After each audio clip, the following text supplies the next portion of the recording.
ijazahnya juga sudah disita. Emang udah disita benar? Mana berita acara penyitaannya? Belum. Nah, artinya ini kan menuju apalagi kalau sampai para ulama itu juga dikriminalisasi. Jadi artinya itu yang terjadi.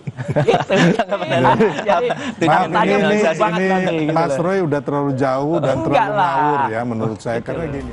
Kembali di Kompas Petang, Saudara. Hari ini polisi kembali memeriksa sejumlah saksi pelapor dalam kasus tudingan ijazah palsu Jokowi, yakni Sylvester Matutina dan Sekjen Pradi Bersatu Ade Darmawan.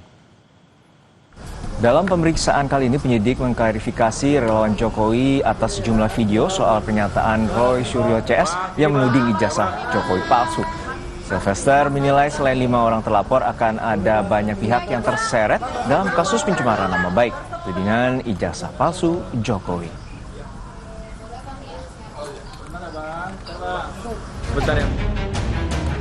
Nama mantan Ketua KPK Abraham Samad terseret dalam kasus tudingan ijazah palsu Jokowi. Abraham Samad menduga namanya ikut terseret dalam kasus ijazah Jokowi karena sejumlah konten podcast yang ia buat. Samad menilai dengan dikeluarkannya surat pemberitahuan dimulainya penyidikan merupakan bentuk teror kepada para terlapor agar berhenti melakukan investigasi terhadap keaslian ijazah Jokowi. Atau katakanlah laporan yang diajukan oleh para relawan dan plus Pak Jokowi yang diajukan ke Polda Metro Jaya, ini adalah bagian dari bentuk ingin membungkam ya, gaya kritis kita, kebebasan berpendapat kita, kebebasan berekspresi kita. Yang dimasukkannya nama saya, ya, ini sebagai bentuk bahwa lihat nih, Abraham Samad saja kita masukkan, apalagi Anda ini mau diteror. Polisi belum berkomentar soal masuknya nama Samad dalam laporan soal kasus ijazah Jokowi. Terlepas dari pelaporan Samad, polisi melanjutkan pemeriksaan terhadap pelapor tuduhan pencemaran nama baik di kasus ijazah Joko Widodo. Salah satunya, Ketua Solidaritas Merah Putih Sylvester Matutina yang selama ini membela Jokowi dari tudingan kepemilikan ijazah palsu. Di sela pemeriksaan kasus laporan fitnah soal ijazah Jokowi, Sylvester yakin polisi akan segera menetapkan tersangka di kasus yang statusnya sudah naik penyidikan. Salah satunya adalah Roy Suryo. Lihat drama-drama dan telenovela yang akan terjadi mulai nanti penyidikan, terus ditetapkan para tersangka, mungkin lebih banyak dari 5 nih, ya kan? Nah, itu kewenangan penyidik. Tanpa intervensi atau tanpa dorongan kita, melihat indikasi pidana-pidana yang terjadi, fakta-fakta hukumnya, ini nggak ada yang bisa mengelak ini. Kalau menurut saya sih tidak mendahului Tuhan ya, ini udah hampir kalau katanya Roy Suryo 11.000 triliun masuk penjara. Kemarin, penyidik Polda Metro Jaya telah memeriksa Presiden ke-7 Joko Widodo dalam kasus tudingan ijazah palsu yang ia laporkan. Dalam pemeriksaan ini, penyidik sudah menyita ijazah sarjana dan SMA milik Jokowi untuk dilakukan uji laboratorium forensik digital dalam tahap penyidikan. Tim Liputan, Kompas TV. Penyidik Polda Metro Jaya telah memeriksa Presiden ke-7 Republik Indonesia Jokowi dan menyita ijazah SMA dan S1 milik Jokowi. Hari ini penyidik juga memeriksa sejumlah relawan Jokowi yang juga pelapor Roy Suryo CS di kasus ijazah palsu Jokowi. Lalu apakah polisi akan segera menetapkan tersangka dalam kasus ini? Kita bahas bersama dua narasumber di studio. Ada penuding ijazah Jokowi, Roy Suryo. Selamat petang, Bung Roy. Petang. Sehat-sehat. Dan juga ada Ketua Umum Solidaritas Merah Putih, Bapak Sylvester Matutina. Selamat sore, petang. Sore, Bang. Sehat-sehat. Nah, sebelum tadi masuk ke 11 triliun yang mengutip dari Bang Mas Roy Suryo, apa saja pemeriksaan yang tadi dilakukan oleh penyidik di Polda Metro Jaya Jakarta, Pak Sylvester? Ya, terima kasih. Jadi tadi pagi jam 10 sampai kurang lebih saya keluar jam 3 sore. 6 jam ya? Hampir 5 jam. Hampir 5 jam. Saya kurang lebih hampir 46 pertanyaan ya.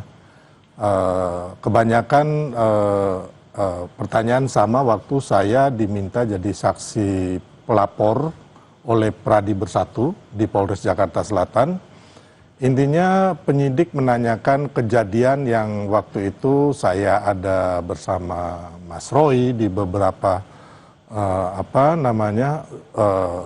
syuting di media ya. Terus video-videonya ini bagaimana. Jadi saya menjawab apa yang saya ketahui, termasuk apa yang saya alami dan saya lihat. Ya intinya bahwa saya tidak melebih-lebihkan, tidak mengurangi apa yang saya tahu. Saya jawab tadi waktu penyelidikan oleh Polda Metro Jaya lah. Gitu. Penyidikan, maaf. Dari 46 pertanyaan, apa yang paling krusial dari pertanyaan penyidik? Ya intinya bahwa para penuntut ijazah palsu Pak Jokowi ini kan mengatakan bahwa ijazah Pak Jokowi palsu. Ada yang mengatakan 99,9%, ada yang 11 triliun, ada yang 100% asli. Ya saya yang ditanyakan itu ya saya jawab kejadiannya kapan gitu, waktunya kapan, jamnya kapan, ya kan. Jadi bahwa saya mendengar langsung gitu loh. Itu yang saya jawab. Baik, artinya klarifikasi atas temuan dan juga apa yang diteliti atau dilihat oleh pihak pelapor. Baik, kita ke Mas Roy. Mas Roy, Ya. Pak Jokowi sudah diperiksa, Ya. kemudian ijazahnya juga sudah disita. Emang udah disita benar? Mana berita acara Oke, penyitaan? belum. Nah, artinya ini kan menuju tahap penyidikan tadi yang dibilang bahwa nanti Ya. juga akan ada penetapan tersangka. Dan juga saat ini seperti apa? Apakah Mas Roy Suryo dan kawan-kawan akan menuntut adanya gelar perkara khusus? Gini, yang pertama katanya sudah disita. Oke. Kalau disita, biasanya kalau orang biasa ya, Yap. kan katanya dia mengaku udah orang biasa. Biasanya polisi itu gercep mengeluarkan, ini loh berita acara penyitaannya. Nah, sampai dengan hari ini belum ada. Katanya kan menyita 2 ijazah. Ijazah SMA sama ijazah S1 UGM.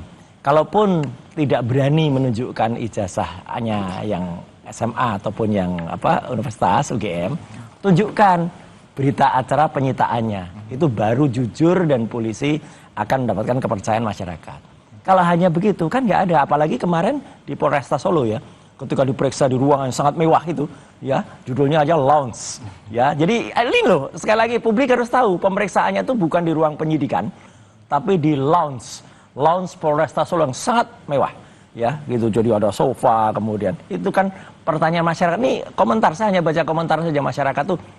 Gila pemeriksaannya kayak gitu ya. Itu pemeriksaan atau pijat gitu ya. Gitu. Jadi artinya kan tidak clear. Baru saja diperiksa. Mungkin kita tanya langsung ke Pak. Kalau Pak Sylvester diperiksa lain gitu.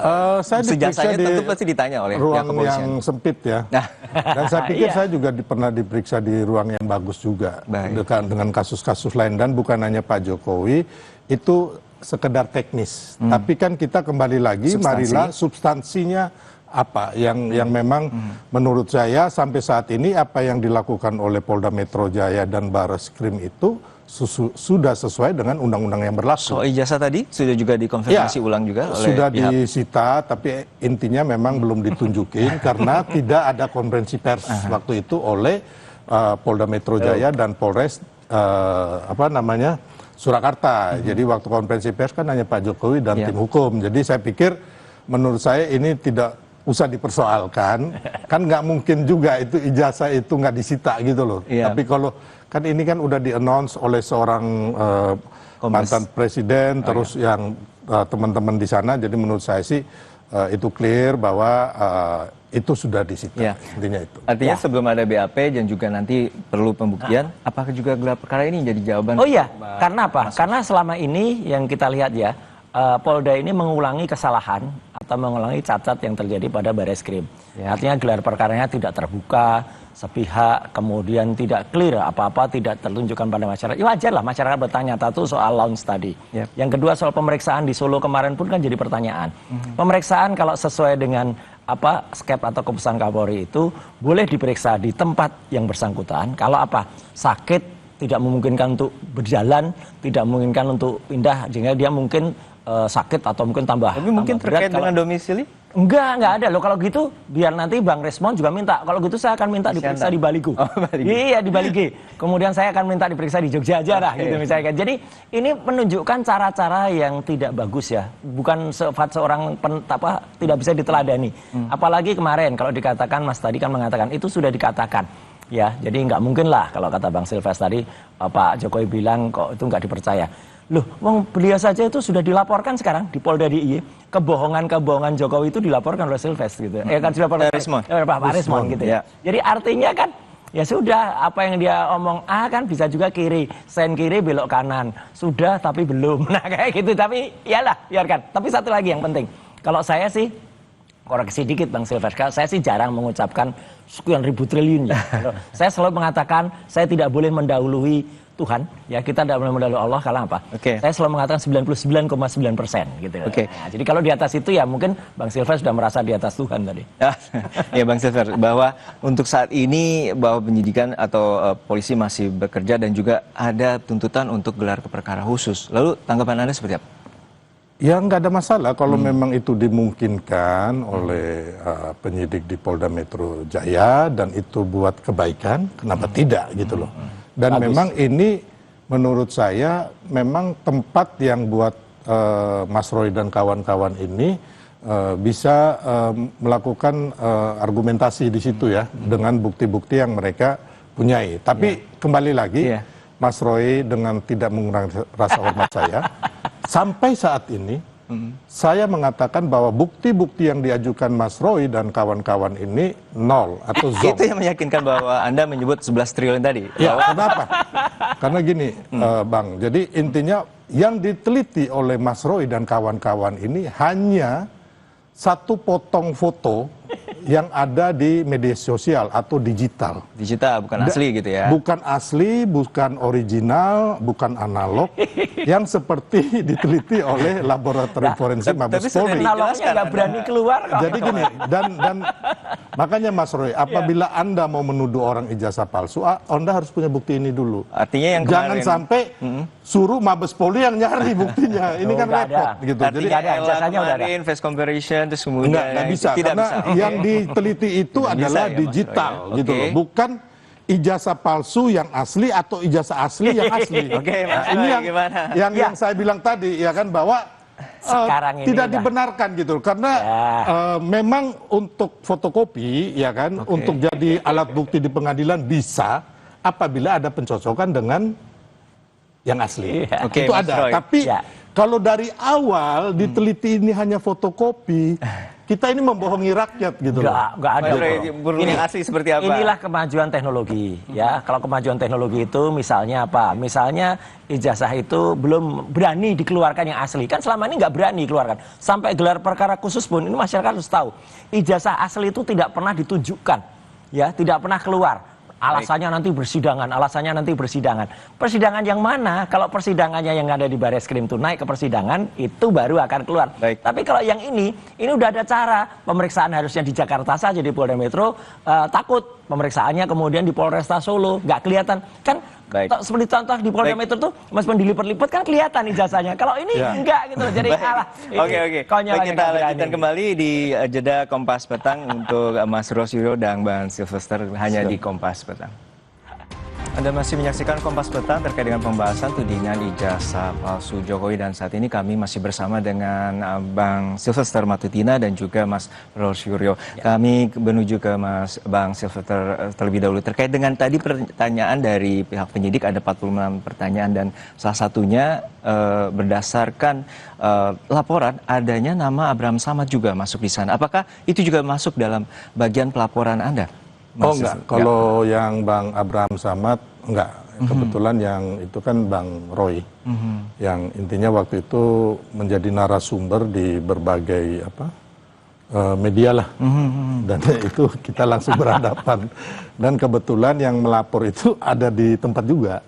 Jadi mereka jadi saksi melihat langsung, bukan lagi dari tayangan di video. Jadi intinya bahwa ya saya menjawab apa yang terjadi, yang saya lihat dan bukan saya rasakan lah, intinya yang saya lihat, saya dengar gitu.